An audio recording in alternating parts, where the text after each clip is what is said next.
بسم الله الحمد لله والصلاة والسلام على رسول الله وعلى آله وصحبه أجمعين أما بعد. Briefly, بإذن ta'ala, and short brothers and sisters, the narration of Abdullah ibn Mughaffar radiallahu anhu, the companion, his name is Abdullah ibn Mughaffar. He reported that the Messenger of Allah alayhi salatu wasalam, he says, Sallu qabla al-Maghrib. Sallu qabla al-Maghrib. ثم قال في الثالثة لمن شاء. He said, pray before you make Maghrib. Pray before you make Maghrib. And he said it a third time, لمن شاء, for those who wish to do it. For those who wish to do it. So Hadith commands the Muslims before they offer Salatul-Maghrib to make an additional prayer. To make a prayer before Maghrib, meaning 2 rak'ah. After the adhan, before the iqamah, make at least 2 rak'ah. For those who want to. It's not mandatory. It's not obligatory. It's not a part of the 5 daily prayers, but it is a sunnah that many people are ignorant and unaware of. And many people who do know about it, they abandon it and they neglect it. And many masjids, whether it's in this masjid or other masjids, many places that you go, they make the adhan, and immediately afterwards they make the iqamah. And you need no time to implement this authentic hadith. Whether they themselves know about it, or they didn't know about it, they heard about it, the hadith is inside the party. It says, Sallu qabla al-Maghrib. Pray before Maghrib. Pray before Maghrib. Pray before Maghrib. And then he said, liman sha'a, if you want to. Meaning that it is an incumbent, but it is something that should be done. And the Prophet said, whenever say something 3 times, and that's what? A virtue. A virtue in that act. So the sunnah of Salatul-Maghrib is that once the adhan is made, 5 minutes, 7 minutes, 10 minutes are given for people to make voluntary prayer. People to come, people to make wudu, etc. And it is not the sunnah of the Prophet to make the adhan and immediately rush and hasten right into the what? Into the iqamah. That's not the sunnah of the Prophet There's another narration here that Hafid bin Hajar mentions in Bulugh al-Maram. It says, ثم قال في الثالثة لمن شاء كراهية أن يتخذها الناس سنة رواه البخاري. وفي رواية ابن حبان أن النبي صلى الله عليه وسلم صلى قبل المغرب ركعتين. And the Prophet said he didn't want the people to make this something which they have to do. لمن شاء, for those who want to do it. Another narration says that the Prophet ﷺ, he himself made 2 rak'ah before Maghrib. He himself made 2 rak'ah before Maghrib. As-Sanani rahimahullah, he says here in Subul al-Salam, the commentary of Bulugh al-Maram, وهو دليل على أنها تندب الصلاة قبل صلاة المغرب إذ هو المراد من قوله قبل المغرب لأن المراد أو لا أن المراد قبل الوقت لما علم أنه منهي عنه أو عن الصلاة فيه. He says the hadith clearly proves that it is recommended to make prayer before Maghrib. And that's what the Prophet means. He doesn't mean pray before it's time for Maghrib, because you're not supposed to pray before it's time for Salatul-Maghrib after Asr. You understand this? After the adhan for Maghrib has been established, before the iqam for Salatul-Maghrib, then do what? He says, pray. And it also states that the Prophet did it.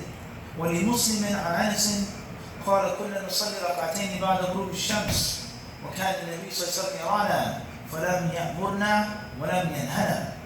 A version of Sahih Muslim states that Anas radiallahu said, we, the Sahaba, we used to make 2 rak'ah after the sunset. And the Prophet said, would see us. He wouldn't command us nor prohibit us. Meaning he would acknowledge them and go in that act. As-Sanani rahimahullah, he then says, فَتَكُونُ ثَابِتَةً بِالتَّقْرِيرِ أيضا فَثَبَتَتْ هَاتَانِ رَكْعَتَانِ بِأَقْسَامِ السُنَّةِ الثَّلَاثَةِ. He says this also proves that the Prophet acknowledged it. So now we have all 3 levels of sunnah applied to this act. The Prophet said it. The Prophet what? He did it before he allowed it. And he also allowed it. There's no discrepancy right now. He said it. He did it and he what? Allowed it. If he only did it, maybe it was specific to him. Maybe he had to make up rak'ahs or something that he missed. Nothing. If he allowed it, maybe it's not the best thing to do, but he allowed him to do it. Maybe they were ignorant. Maybe they were new to Islam. Maybe they were nomads. Maybe they didn't know any better. Right? Understand this? When you have all 3, there's no what? There's no escape that it is the sunnah. Prophet said it, Prophet did it, and Prophet what? He allowed it. And that's the Sunnah. Sunnah Taqir, Sunnah Qawl, Sunnah Fiqh, Sunnah Taq. طيب, here it says, ولعل أنسا لم يبلغه حديث عبد الله الذي فيه الأمر بهما وبهذه تكون النوافل 20 ركعة تضاف إلى الفرائض وهي 17 ركعة فيتم لمن حافظ على هذه النوافل في اليوم والليل 37 ركعة وثلاث ركعات الوتر تكون 40 ركعة في اليوم والليلة. He then says, and perhaps Anas radiallahu anhu, he only said this and reported this because he didn't hear about the hadith that Abdullah ibn Mughaffal narrated, that he never commanded us or forbade us. But Abdullah ibn Mughaffal clearly narrated that the Prophet what? Ordered it. Sallu. He said, pray before Maghrib. Tayyib. As-Sanani rahimahullah ta'ala, he then says, this shows us is that the nawafil, the prayers that are voluntary, are 20 rak'ah. 20. And they're attributed to the fara'id, the faridah prayer, the mandatory prayer. Which is, it says 17 rak'ah. How many? 17. 17 units of prayer. So therefore, those who strictly guard all of these recommended prayers in the daytime and in the nighttime, they want to make 37 rak'at. 37 units. And then 3 more for witr, in which the full amount of prayer, a person is going to make at least what? 40 units of prayer a day. 40 rak'at a day. قال ابن القيم أنه كان صلى الله عليه وسلم يحافظ في اليوم والليلة على 40 ركعة. Ibn Qayyim said that the Prophet ﷺ used to strictly guard, he used to do all the time, at least what? 40 units of prayer a day. Look at that. 40 units of prayer you're making every single day. How many units in a week? A month, a year, 10 years. You understand this? This also goes to show us, alhamdulillah, what we benefited from when we learned quoting Ibn Qayyim.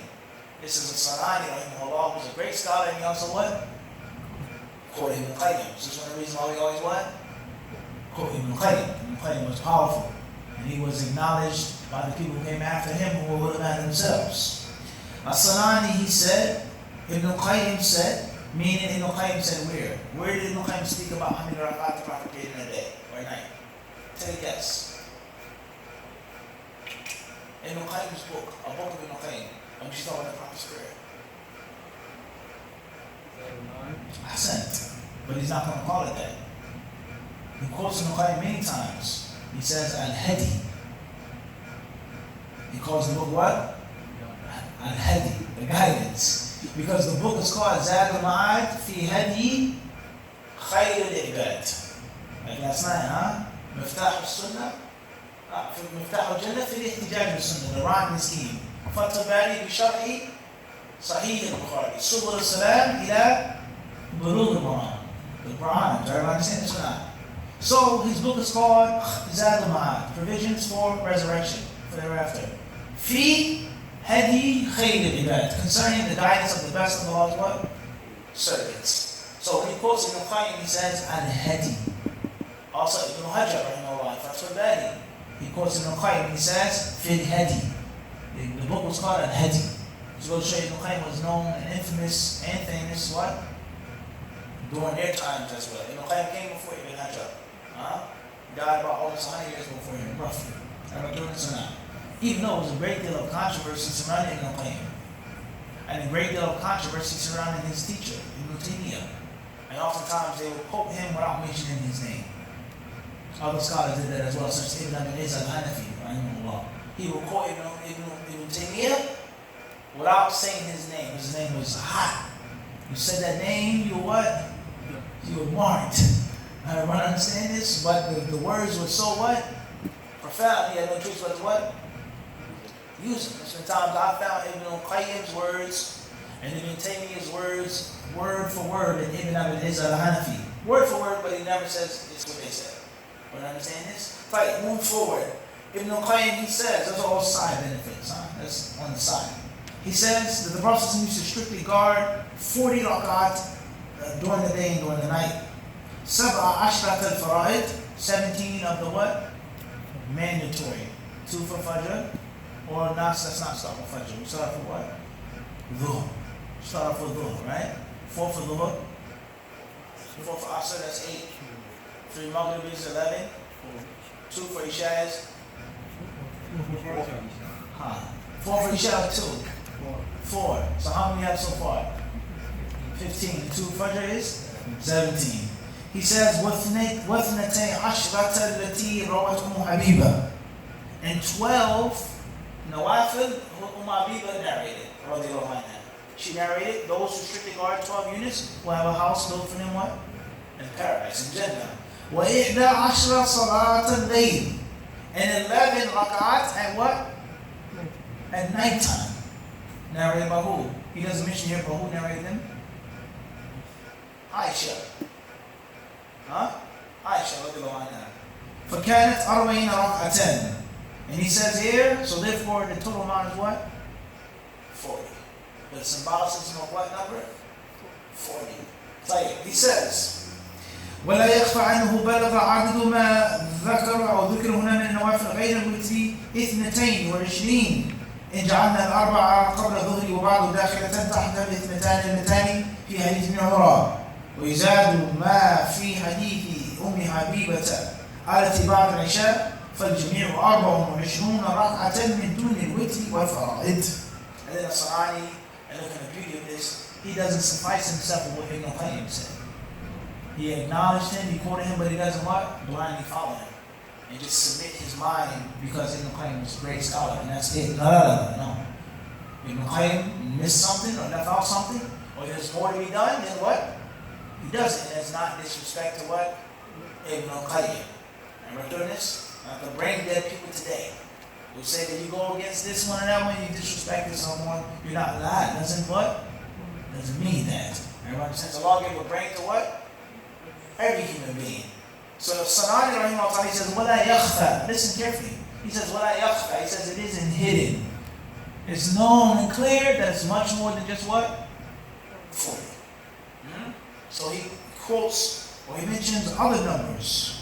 Okay, with regards to the 22 rak'ats, 4 before Dhuhr, including the Hadith of what? Technicalities. And he says, and there's much more than just what? 40, he says, so there are, he says, 24 rak'ah besides witr and besides the fara'id. So the fara'id are how many? 17, for sure. Right? Witr is going to be how many? 3, that's 20. 20 plus 24 is going to equal 44. And a person may even, or other hadiths say more than 44. If the hadith is authentic, 4 before Asr, etc. Are you understand this? So this is Islamic scholarship, and this is the Islamic legacy of ilm. Is that it doesn't start or stop with any item.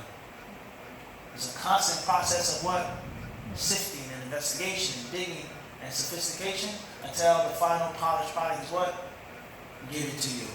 Khayr inshallah, the Sunnah of the Prophet is to make those rak'at before Maghrib if you want to. If you want to, and sometimes you do that for the people who wish to do that. Allah Azza wa Jalla knows best. For the Tulab al-Ilm, refer back to Surah Al-Salam. Here, this is a newer copy that I have. It was a gift from a friend of mine overseas.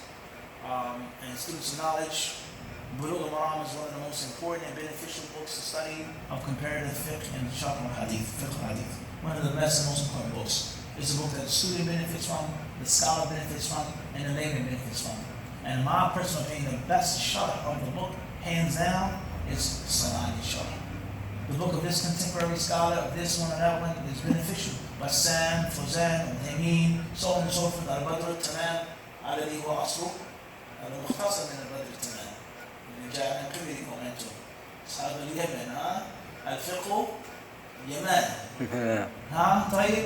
المهم is I feel that this is what the most concentrated work of them all and the best. Not too much, not too little. And this is a major tool as advice for understanding usul al-fiqh. And this is a major, major doorway to that which she had. This book right here. And my humble opinion. Allah Azza wa Jalla sure knows best.